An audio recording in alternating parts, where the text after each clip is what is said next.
Making a 1 million friends is not a miracle. The miracle is to make a friend which will stand by you when the millions are against you.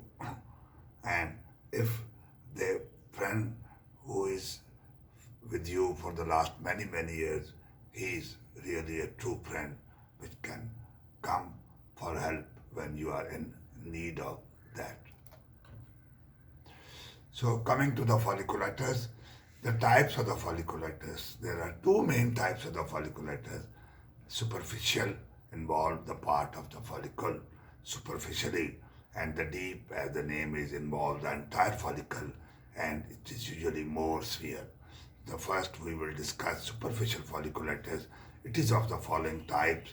Bacterial folliculitis, these are itchy, white pus-filled bumps. Hair follicles become infected with bacteria Staphylococcus aureus, so the name is bacterial folliculitis. Staph bacteria live on the skin normally and they enter body through a cut or the other wound. So here one can see the folliculitis, the staph bacteria to get enter from the skin and causing the follicle infection, and that is leading to the bacterial folliculitis, and it is one of the very common seen and common cause that is causing the folliculitis and seen in commonly in population. The superficial folliculitis, the second type is hot tub folliculitis. It is because of the Pseudomonas aeruginosa, so it is called Pseudomonas folliculitis also. Rash of red, round, itchy bump after exposure to the bacteria Pseudomonas. It is found in the hot tubs, so the name is hot tub folliculitis, and the heated pools where chlorine and the pH levels are not well maintained and regulated. The third type is razor bump pseudofolliculitis barbae. Skin irritation caused by the ingrown hairs affects men with the curly hair who shave too close, most noticeable on the face and the neck. Then the people who get bikini waxes may develop barber's itch in groin area. This condition may leave dark gray scars. These are called keloids. And here one can see the pseudofolliculitis barbae on the hair, and this is the hot tub folliculitis, that is just the person taking bath in the hot tub and having this folliculitis. And continuing the superficial folliculitis, the fourth variety is Pityrosporum folliculitis. It produces chronic red itchy pustule on the back and the chest, sometime on the neck, shoulder, upper arm and the face. This type is caused by a yeast infection, and one can see the seborrheic dermatitis and Pityrosporum folliculitis, and that is the fungal infection that is because of the Pityrosporum. Then the other type, one was the superficial, now it is the deep type, so it is called deep folliculitis. It is of following type. Psychosis barbae affects male who have begun to shave. Gram-negative folliculitis. It occurs if someone receiving long-term antibiotic therapy for acne. Then boils, frunk, and the carbuncles, hair follicles become deeply infected with staph bacteria. A boil usually appears suddenly as a painful pink or red bump. A carbuncle is the cluster of boils, as I have already told you. So one can see the psychosis barbae and the other types, that is the boil, and one can see the keloid and psychosis barbae. The multiple follicles are involved, that is going to cause the carbuncle. When one is involved, that is called fruncle. So it is the collection of these infected follicular. Then eosinophilic folliculitis, this type affects the people with immunocompromisation, and that is in AIDS and HIV patient. Cause is unknown. Sign and symptoms are intense itching and recurring patches of the bumps and the pimples that form near hair follicles of the face and the upper body. I have already shown it. Once healed, affects the skin is darker, and that is hyperpigmented skin is there. Then one variety is superficial folliculitis, that is some called Bock hearts impetigo, a dome-shaped pustule at the orifice of the hair follicle that heal within 7 days. So this is the Bock heart impetigo, or sometimes called the type of superficial follicular.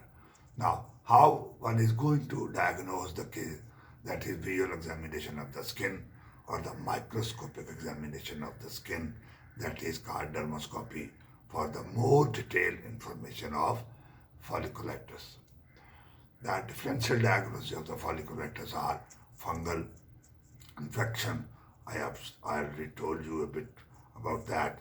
That is the Pityrosporum folliculitis, Tinea capitis, Tinea barbi, viral herpes simplex, molluscum contagiosum, syphilitic conditions like secondary syphilis and infestation, demodicosis, that is the infection of hair follicle by the mites, then acneiform eruptions, these also present like folliculitis. Really beautiful painting, and it tells the vision of the painter that he has put this marvelous piece of painting by using the different colors and showing that brush was roughly used, not properly, but that has created a masterpiece. So the treatment of the folliculitis, the following treatment options are used. Topical antiseptic mostly. Number 2, topical antibiotics, creams, lotions or gel to control infection, and most of the time mupirocin or the neomycin, polymyxin B or bestracin ointment are preferred. Sometime oral antibiotic for the severe or recurrent infection, narrow spectrum penicillin-resistant penicillins, flucloxacillin pills are also used as a part of oral antibiotic. And if all these fail, do cultural sensitivity if initial treatment is not working. So to take a swab and sample of infected skin or the hair and do the cultural sensitivity to select the proper antibiotic accordingly. And here one can see mupirocin cream, neomycin cream, then bestracin ointment, and antibiotic orally can be taken, and then this kind of ointment that is also being preferred for this, that is the polymycin or the polyfax, which is very commonly used by the people themselves without asking any doctor. Continuing the treatment, the topical antifungal cream shampoo to fight if the suspicion of fungal infection, and iconazole nitrate is preferred. Sometimes oral antifungal pills like fluconazole for the fungal folliculitis is preferred, and skin biopsy rarely is done. Surgery minor if abscess or the boil or the carbuncle is there and causing severe pain and problem, so do go for the surgery. And here one can see the iconazole nitrate cream, fluconazole capsule orally can be used.